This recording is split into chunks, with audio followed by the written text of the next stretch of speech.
You are listening to the No Formula Podcast, episode number 23. Jeremy Mura is a graphic designer from Australia. At the young age of 25, he's overcome a drug addiction and built 6 streams of revenue. With the help from God and a good support system, he believes his success is the result of a strong mindset and taking action.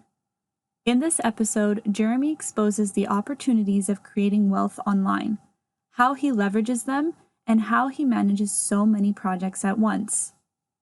Work with Jeremy by visiting muradesignco.com or get free design tips from Jeremy Mura Design on YouTube. In the meantime, continue listening to hear more about his streams of revenue and which one brings in the most revenue. The No Formula Podcast offers a glimpse into the lives of real entrepreneurs who possess a variety of experiences and backgrounds. Through raw conversations, learn about their passions, journeys, setbacks, and milestones. Join host Laura L. Bernhardt as she confirms that there is, in fact, no formula to success. Get inspired and stay motivated throughout your entire journey. Subscribe today. I want to kick off this interview with a personal question, if you don't mind. Jeremy, how old are you? Wow, what a great first question. To be honest, I'm actually 25. It's funny because I don't know why people always get a bit weird when people ask your age. It's just like, it's just a number. Like, it's just a label. You know what I mean? But yeah, I'm 25. It seems a bit young. What do you think? Yeah, that's why I'm asking you, because as we'll discuss later on, you have a lot of things going on in your life right now. And the fact that you're so young, some people can't really fathom the idea of managing so many different projects. So tell me more about your childhood and your schooling. Sure. Let's go all the way back into my memories to locate those Like images. 5 years ago, right? Yeah, 5 years ago. Yeah, sure. So I grew up, I've lived my whole life in Sydney, so I'm a true blue Aussie, if you didn't know. Good day, mate. But yeah, so I went to a normal school, and then in high school, I went to a place called Cherrybrook Technology, and obviously it was a public school. But the thing was, with this public school, it actually had certain subjects like IT. It also had multimedia, which was really cool. And the thing is, my mum and dad, they were always a bit more creative. My mum was always creative, and my dad was more of the IT guy. He was like a project manager. So I grew up on the computer playing games, all that type of stuff that boys do. Yeah. And I got to actually do those subjects in high school.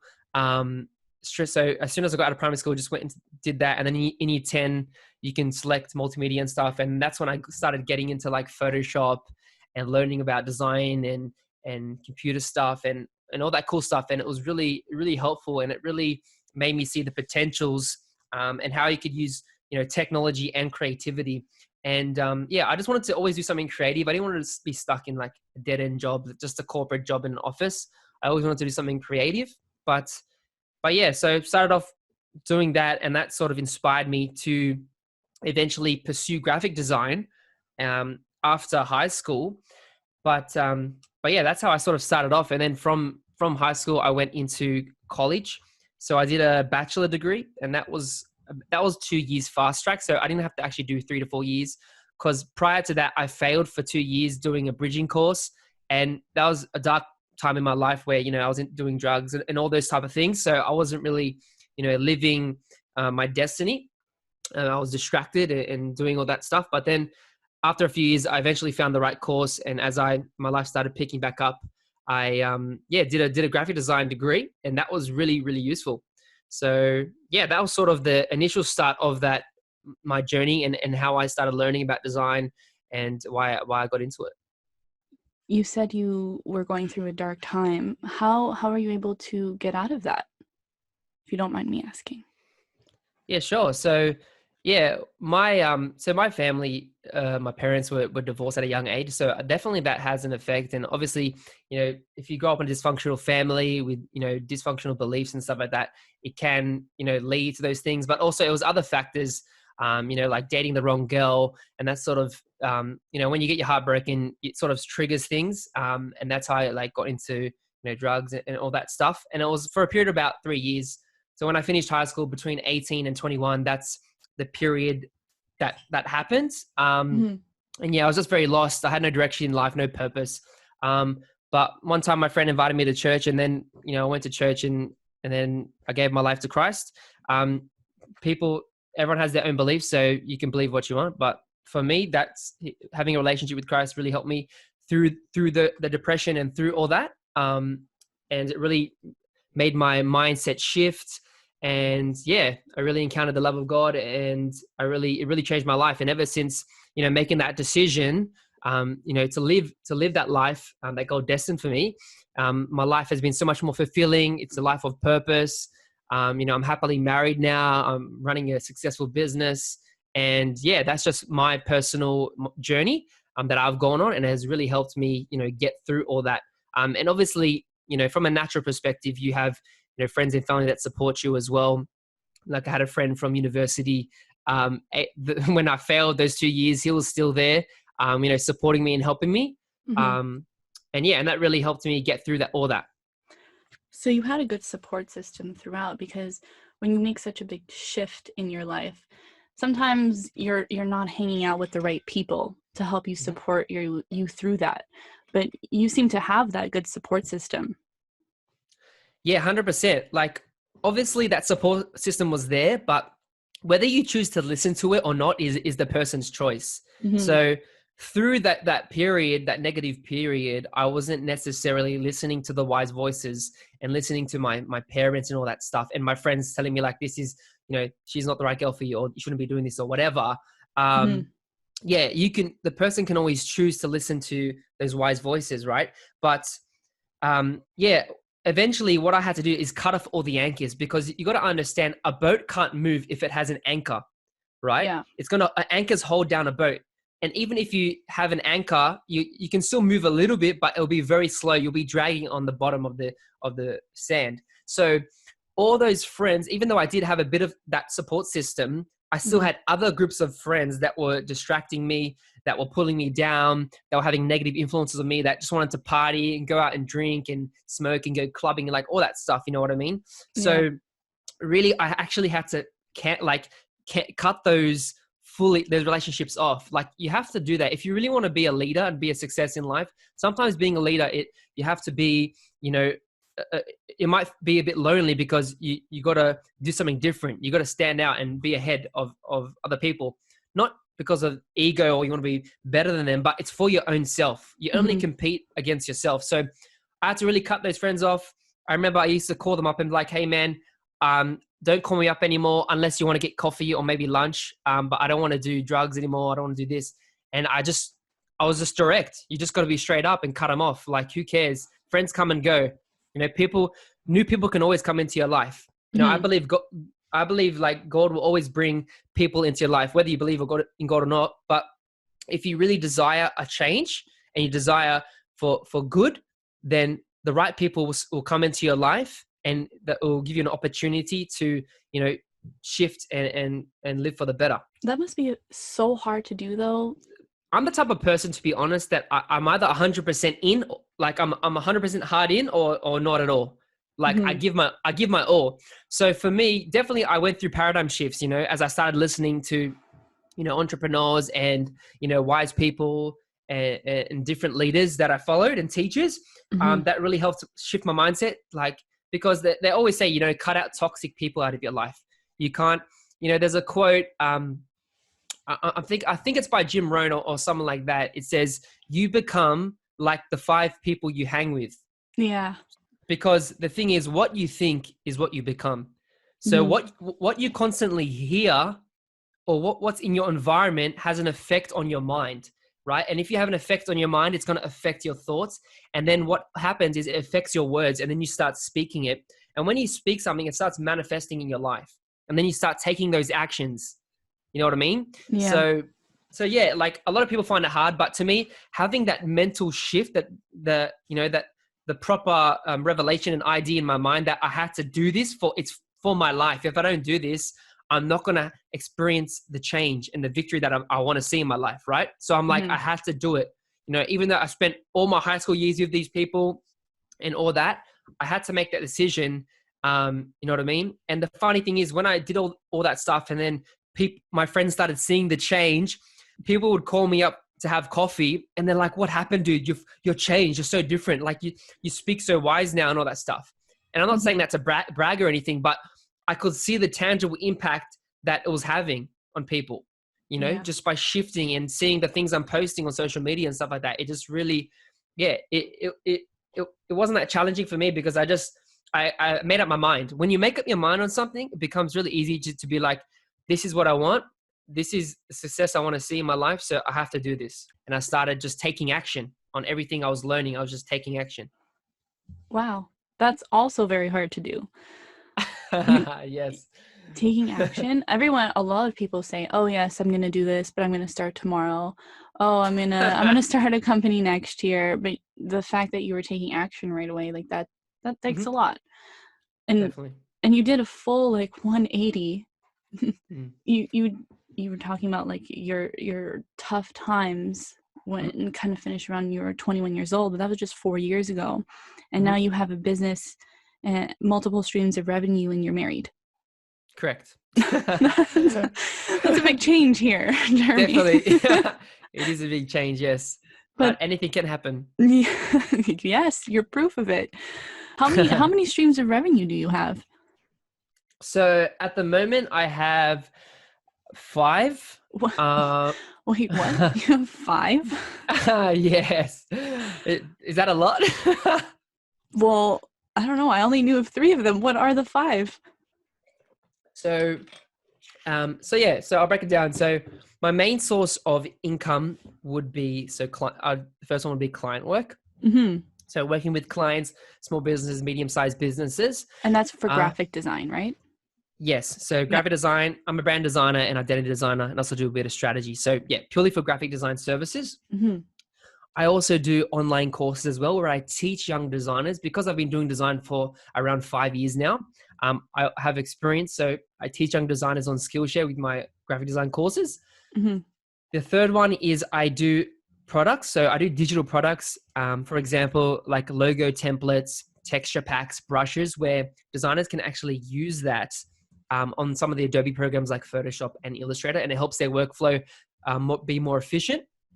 The fourth one is coaching. So I also do private coaching for young designers as well, which helps them, grow. Maybe they want specific information. Maybe they want to have a one-on-one chat.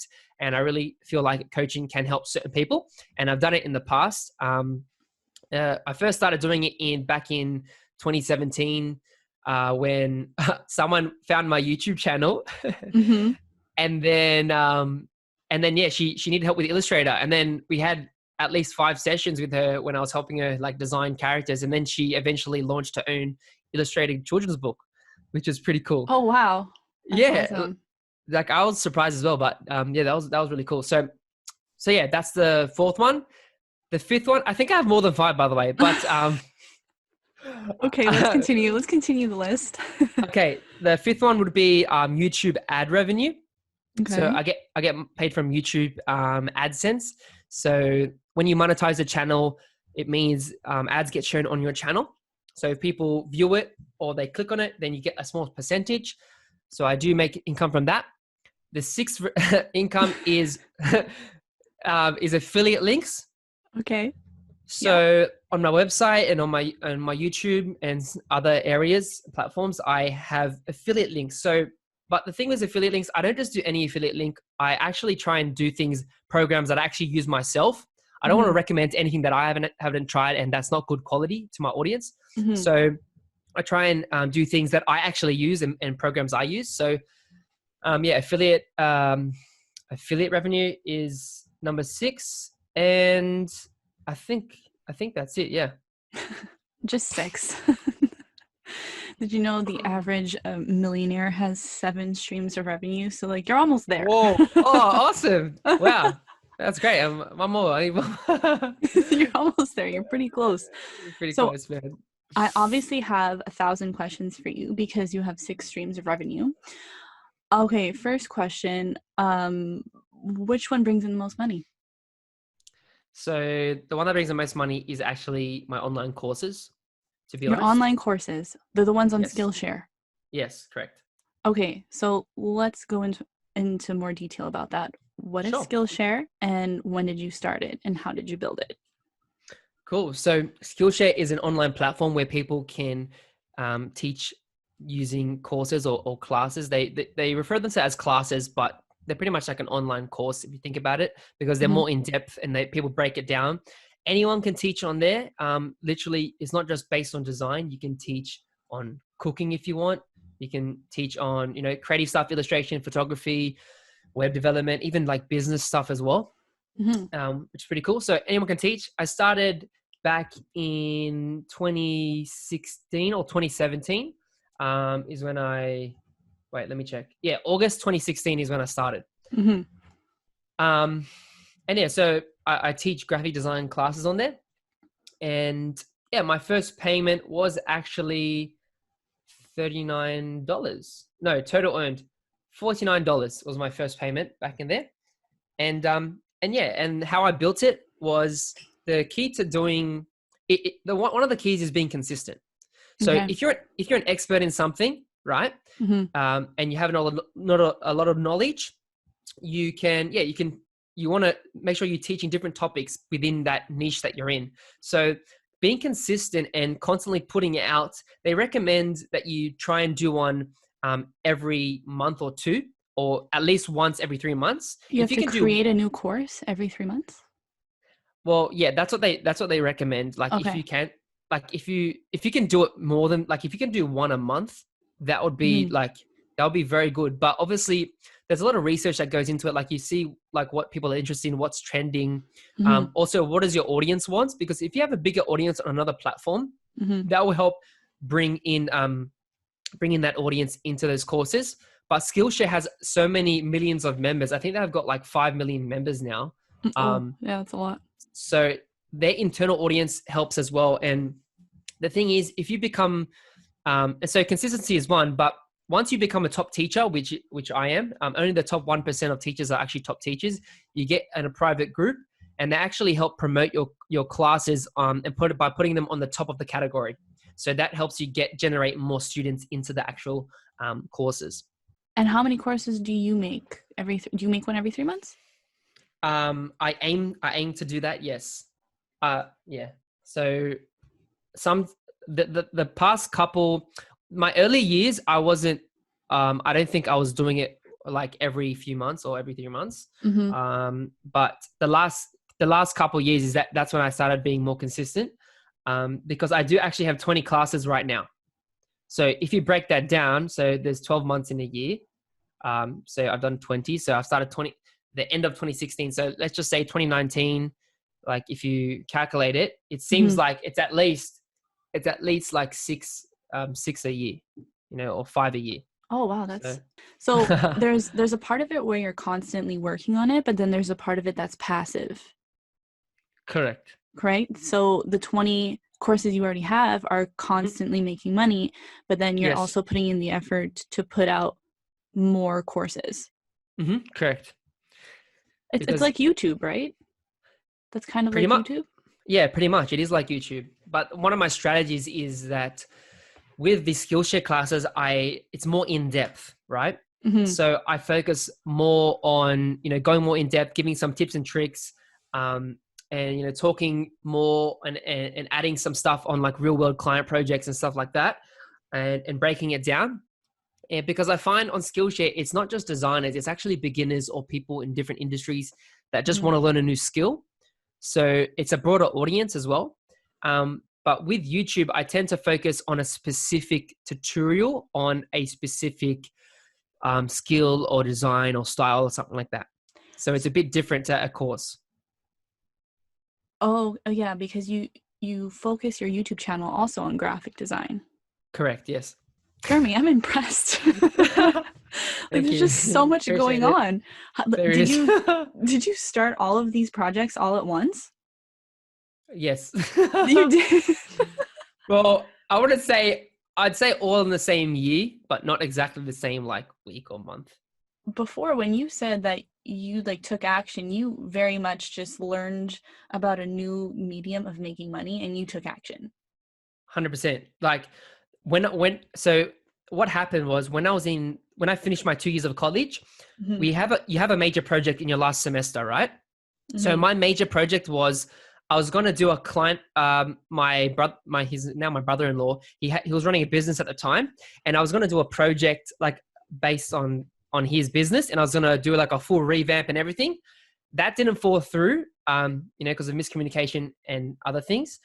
So I decided to launch my own personal brand as my main project.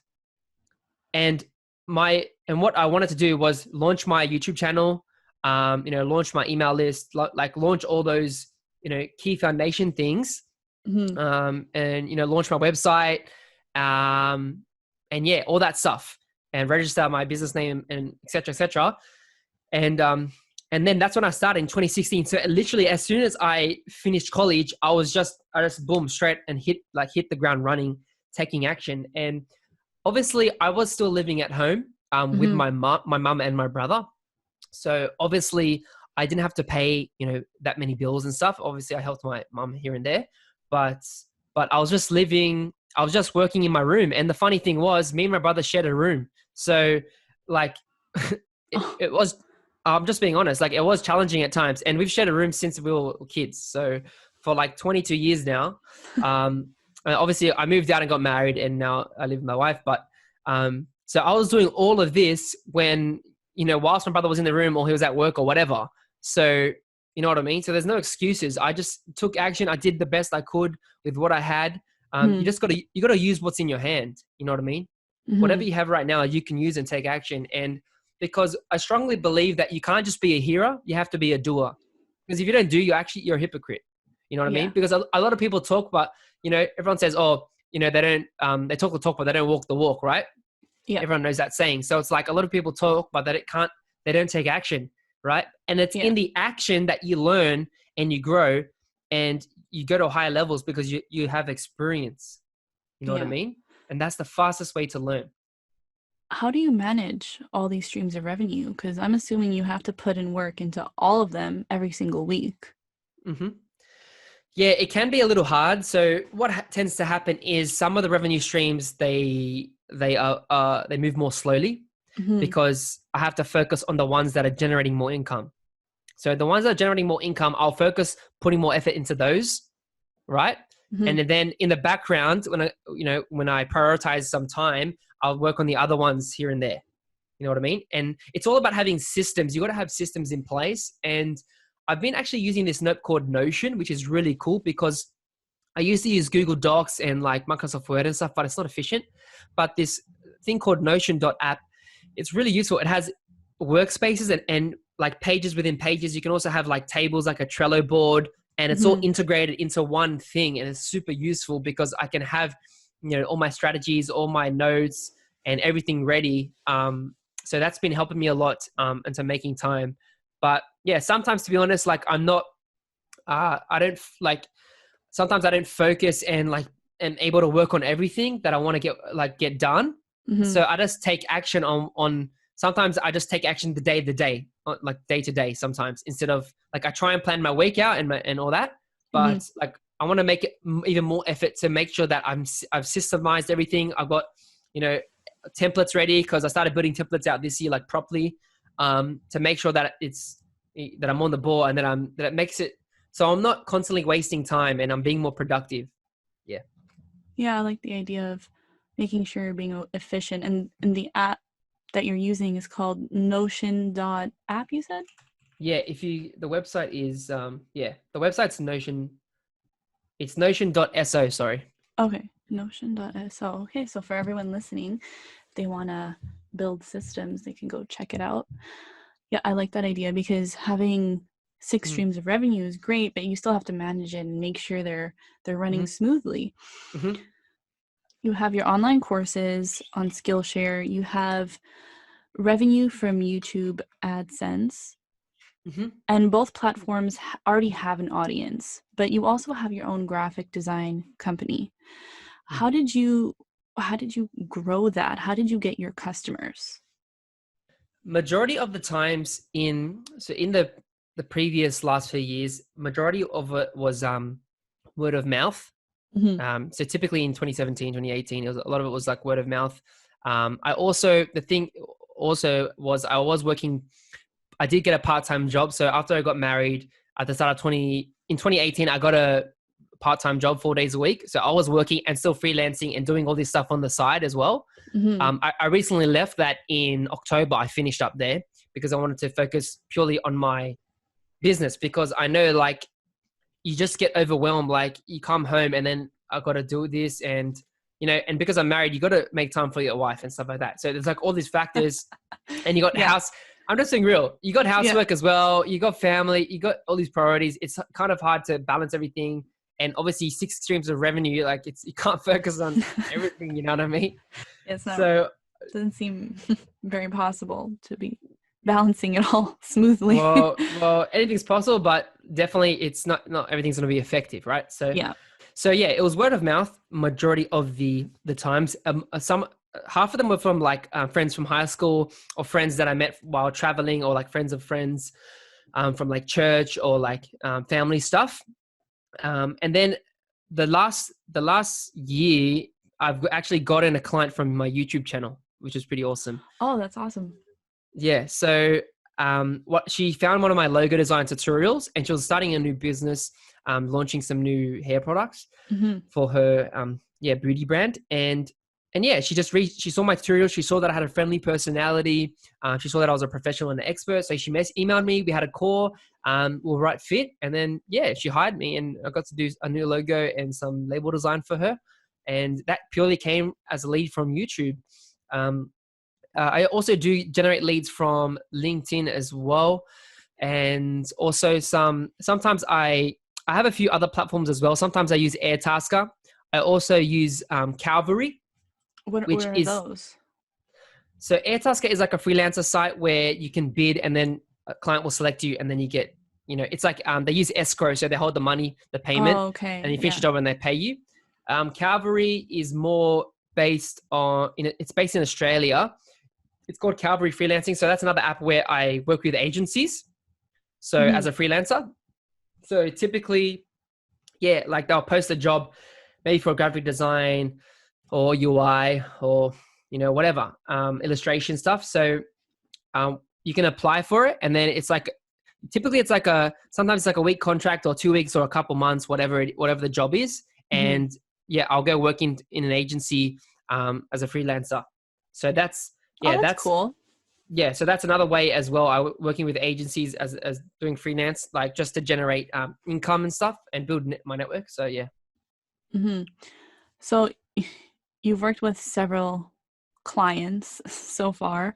What do you think is the biggest mistake people make when doing graphic design or creating their brand identity? So when you say, creating their brand identity, do you mean from like a client perspective, or are you talking from like a designer perspective? I think designer perspective. Okay, cool. So typically designers, especially those that are young or that are starting out, or, they're from third world countries or whatever, they focus on selling too much. And they don't focus on building rapport and developing a relationship with the person. They just focus on trying to get money. And then what happens is they go on these cheap freelancer sites, which the money is nothing. But to them, if you're in a third world country, the money might be all right. But if you're working, in first world country, the standard of living and the cost of living is actually higher, right? So they focus too much on selling, not building a relationship, because it's all about connection. People only buy from people who they know, like, and trust. Trust is a key one. If they can't trust you, they're not going to pay you. You know what I mean? And that's why, like, I've read books that show that, like, majority of people that, like, it comes from the majority of people's clients, like 80% is from like referrals, word of mouth referrals, or through friends and family, because they trust you way more. You know what I mean? So the percentage increases that they're more likely going to hire you for a job. Yeah. So building that. And also I'd say being proactive in developing your network, and like just going out there. You got to be proactive. You got to go to events. You got to put time and effort into doing, going into groups, messaging.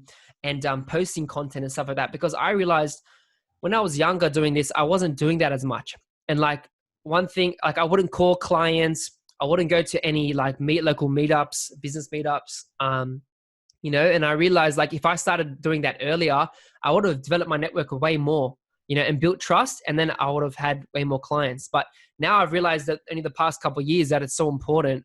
And I think everybody should be focusing on that. You're not just managing all these streams of revenue, but you're also constantly promoting it. And that's kind of like a seventh job. Yes, is promoting it. So 100%. What is your advice to the entrepreneurs on how to do that? Yeah. So what you have to do is you got to focus on, I'd say 3 maximum platforms, but you should have one core pillar platform. So my core pillar platform right now is YouTube. My second is Instagram. My third is LinkedIn. So it's hard to focus on all platforms unless you're like Gary Vee and you have a whole team of designers and creators doing it for you. Yeah. You know what I mean? So it can be a bit hard if you're just one person, because it's just me at the moment. But yeah, so I focus on creating that key piece of content, and then what I do, I'll cut it up and save it in different formats so I can post it on all these other platforms. For Instagram, you do have something called Creator Studio, which you can use, which helps plan the content. At the moment, I'm having issues with that, but it does work really well. Instead of using third-party plugins, if you use third-party plugins, the algorithm doesn't support, it doesn't like using third-party plugins, so it doesn't really push your content up as much as using So it's better because Facebook owns Instagram, they want you to use their own Creator Studio. So you know what I mean? So it keeps people on the platform pretty much. So yeah, that's a quick tip for that. But yeah, once I create the key pillar content, then what you do, I cut it up. At the moment, because I am focusing on growing my Instagram as well, I'll create a carousel post, and then I'll post on my Instagram, and at the same time I'll post it on LinkedIn. And if I do like a tutorial on how to create it, or a tutorial related with that, then I'll post it on YouTube as well. And with YouTube, I try and schedule my posts at least like a week before or a couple of days before. And I try and I plan that a week before. Like what I do, I have like a board where I have all ideas. So I'll do keyword research and then I'll just place all my upcoming ideas that I have to do and I'll have to write. And I try and dedicate Mondays, the first 2 days, to doing content. And then if I have client work, I'll fit that in the middle of the week. But if there's no client work, I'll just focus on my revenue streams. Oh, wow. Okay. So you really do have a system in place. Well, awesome. Yeah, like sometimes like it is a system, but sometimes I don't stick with it all the time, to be honest. You know what I mean? Yeah. So, and sometimes that's right. And some days, like you don't have to be strict and beat yourself up if you don't do something on that one day. Like sometimes I don't get my tasks done. You know what I mean? And sometimes I get overwhelmed. I'm like, I've got so much to do. Like there's always something to do. Like, you know what I mean? Yeah, always. So yeah. So my idea is that as long as I keep taking action, I'm making progress. Right? Yeah. Obviously, it's guided action. Like I'm focusing on, building a course or building a new post or engaging on social media or whatever. Like it's, targeted, it's focused action. It's not just on, just doing whatever. You know what I mean? If you had to give one trick to managing so many projects, what would that trick be? Trick. There's no secret pill. Yeah, exactly. I want to know. Well, a trick or a hack, it's all about mindset. Like, is it? It's just mindset. What do you mean by that? So what I mean by that, it's like, what do you value? Like, do you actually care about your business? You know what I mean? Like, do you like, you got to see your future desired state. You got to look ahead, right? A prudent man looks and cares for the future, right? So if you're looking ahead, the long-term vision, the long-term game, you'll take the steps and the actions to get there, right?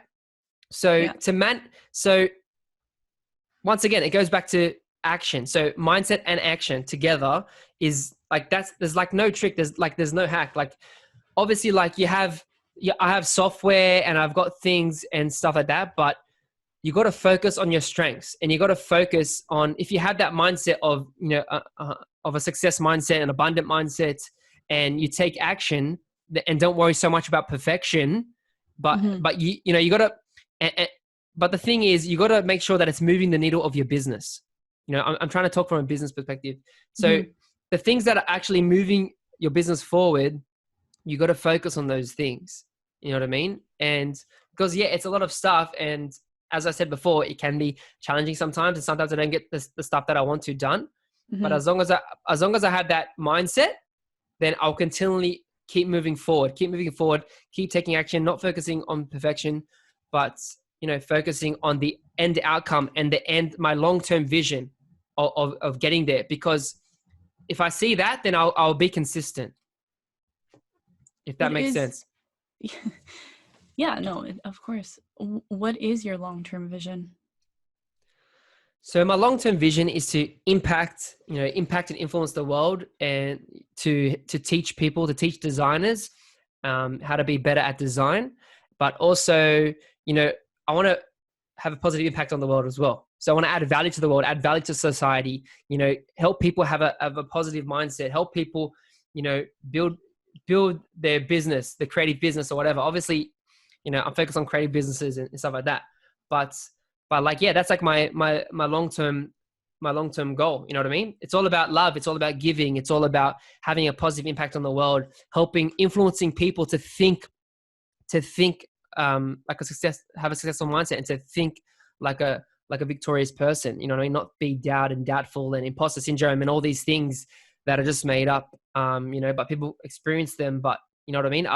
That's like the long-term vision. And because I have that, then obviously I have like practical goals. Like I want to reach 100,000 YouTube subscribers. I want to grow my email list. I want to grow my business and all those things. But I'd say that's my long-term vision, is to impact at least 1 million people positively. Yeah. That sounds like a good goal. But so far, you've accomplished quite a bit in such a short period of time. Out of everything that you've done so far, what are you most proud of? What am I most proud of? Wow. There's so much. Well, that's awesome. I remember when I sold my first product, and like I got the message on my phone, and it was like from PayPal or whatever. And I was like, you made a sale. And I was like, wow, this is so cool. And I'm like, wow, this is like, yeah, you feel like an entrepreneur, like, oh, this is legit. Like it works. It works. Was one sale. It's like, oh, it actually does work, But yeah, like it's a good question. I'd say I'm very proud to have grown my YouTube channel. I guess it's just reached 7,000 subscribers. It has over 1.4 million minutes watched. I have over 600,000 views. And to me, that's a great achievement, because there's so many people viewing what I'm creating, and it's actually helped them. Because I get so many messages from people saying, man, this is so helpful. Thanks so much. You really changed my mindset, or you really helped me with this. Like, thank you so much for, just giving your time. Like, and just, yeah, like, and that's just on YouTube alone. There's like all these other platforms, because I really care about people. I don't just care about making money. Like money is just a byproduct of wisdom. If you have wisdom, then, you'll know how to build wealth. But it's all about people at the end of the day. And seeing like just me doing free tutorials on YouTube and stuff like that, really helping people, that's what I'm really proud of. Yeah. You have 6 streams of revenue, so many hours watched, and I know you want to keep building it, but what are your plans for the new year? Do you have anything specific? Like, do you mean like next year, or like on action? Okay. Yeah. Well, obviously I'm fully focused on my business in right now, and 2020. I have heaps of goals. But yeah, my plan is to have a clear content strategy in place. I do want to, focus on creating more content, growing my audience as well, on YouTube, on Skillshare, on Instagram, as well as LinkedIn. Mhm. And yeah, I definitely, one of my key things is I wanted to, create more products, create templates for people, for designers, create more courses, but I also want to get more client work as well. Mhm. And I'm really pushing that. Like the last 4 to 6 months, I've really like gone out to like local networking events, and I've actually gotten, clients from that and opportunities from that. So I really want to make an effort, not just to, dominate social media and stuff, but to actually go out there, meet new people, develop working relationships, expand my client base, and yeah, expand all the content and products and revenue streams that I'm working on. Well, I see that you're probably going to be able to do that with all your mindset and all your action that you're taking. So I'm looking forward to see how that all pans out. Awesome. Thank you so much for the support, Laura. Really, it means a lot. Yeah, well, thank you for being here today. It was awesome talking to you. And we're probably going to chat more, though, because I still have so many questions. I'm sure you do. You're very open-minded, Laura. Thank you. But thanks so much for being here, Jeremy. No worries. Thanks so much for having me on. Really appreciate it. Yeah, always keen to have a chat, and I'm excited to see the podcast go live next year. Thank you. Awesome. Thanks so much. Jeremy is proof that you can overcome any distractions in your life with the right mindset and by taking action. I just want to leave you with a couple of questions. How many streams of revenue are you currently generating? Do you think you want 6 or more sources? Thanks for listening, everyone.